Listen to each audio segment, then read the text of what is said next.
Our lab makes thin films or scaffolds that you can implant underneath the skin and have it release drug and recruit more tissues to have new tissue regeneration.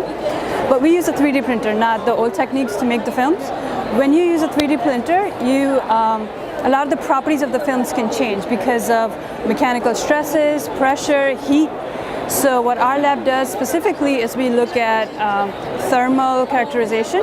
So we look at DSC, X-ray, XRD, TGAs. We use different equipment to study the physical characterization of the film.